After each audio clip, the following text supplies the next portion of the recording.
question to Colonel Ajay Shukla. Now, India has been ceding territory, unfortunately, to China since 1962 and before. The difference now is, unlike the likes of A.K. Antony, who as Defence Minister said, we don't want to build too much infrastructure near the border because it makes life easier for the Chinese in case they came in. The Indian government has drawn a line and is now, to the extent that is possible, building border infrastructure, moving troops and seeking to let the Chinese know where they get off.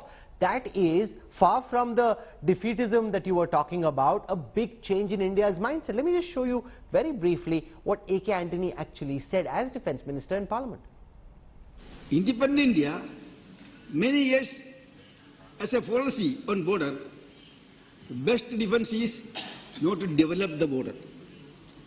Undeveloped border is more safe than developed border. So many years there was no construction of roads, airfields, nothing in the border areas. By that time, China continued to develop their infrastructure in the border areas.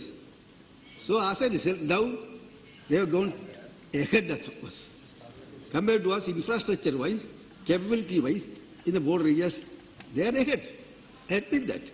It's a part of history. But now here is A.K. Antony. On the floor of the House, Rohan Gupta actually saying we're not building infrastructure because it makes life easier for the Chinese. So when you're talking about defeatism, that to my mind is the definition of defeatism.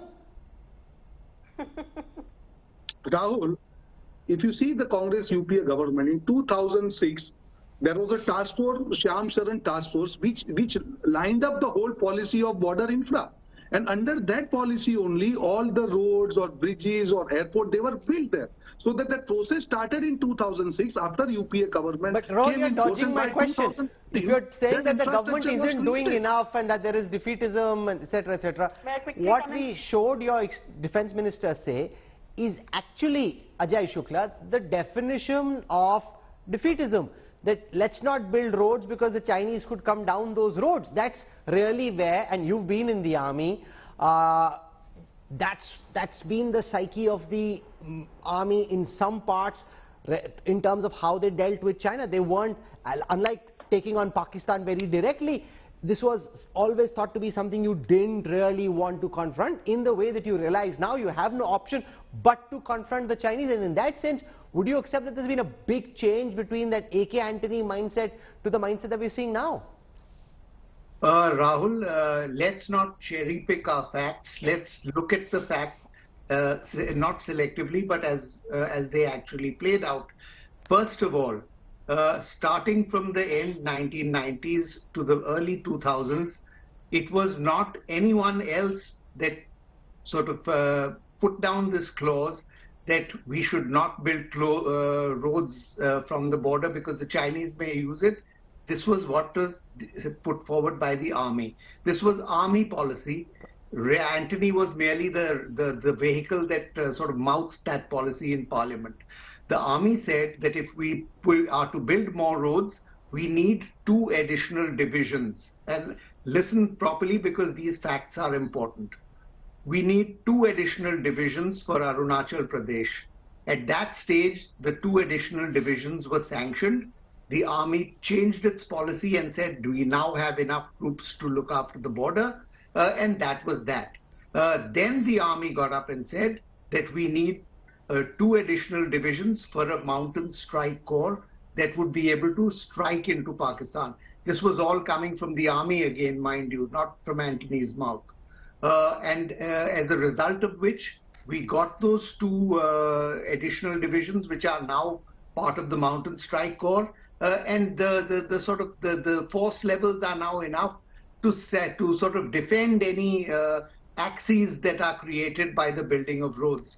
But let's be very clear, these decisions are not made by the political masters. These decisions are made by the army, put forward to the political masters.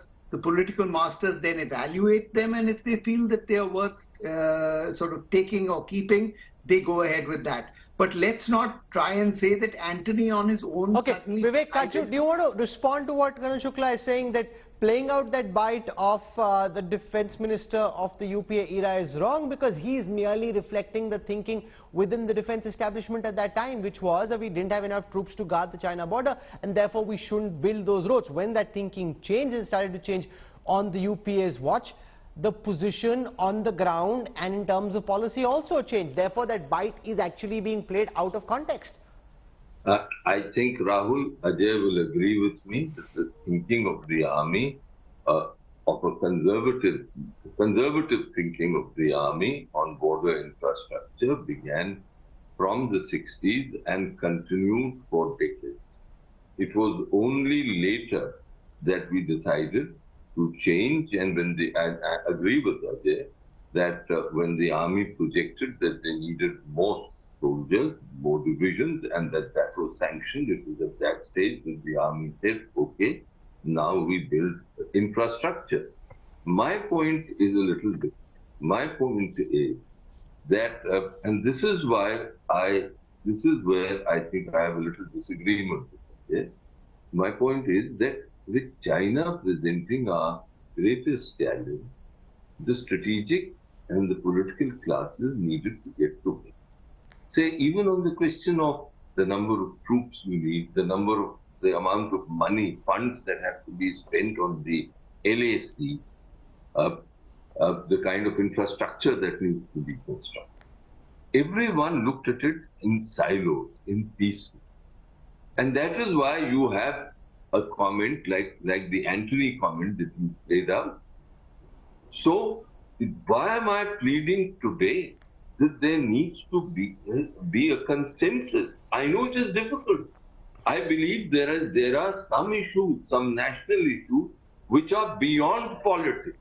Of course, routine politics is and should be played in a democracy. But there are some issues, and I think Ajay will agree with you. No, he doesn't. He said it's the opposition's job. When the BJP is in opposition, they will do the same. He said that's what oppositions do. They challenge the government of the day, Vivek Kaju. Just because the BJP is in power, why should the opposition be told don't do politics? It's their job to do politics. No. Let me put it to you like this. On strategic issues, on India's strategic program, has anyone ever, has it been a matter of politics? Has our space program ever been a matter of politics? No. Let Ajay Shukla respond to that. Colonel Shukla? Yes. What exactly do you want me to respond to? He says on strategic programs there is no politics. Some issues like the nuclear program, etc. should really be above politics. And they have been above politics. Let me respond to that. Again, we need to see this in the right context. When we say that these issues are beyond politics, it means that we assume that the government has sat down with the opposition parties, held a discussion, debated the matter thoroughly to and fro, and then arrived at a common consensus. It doesn't mean that the Prime Minister of the day gets up, implements any policy he likes, and then when he's criticized, he turns around and says, this is beyond politics. No. This whole business of discussing, of arriving at a consensus, of arriving at a common course of action that all parties can support given their constituencies, this is what we need to do. This is not being done.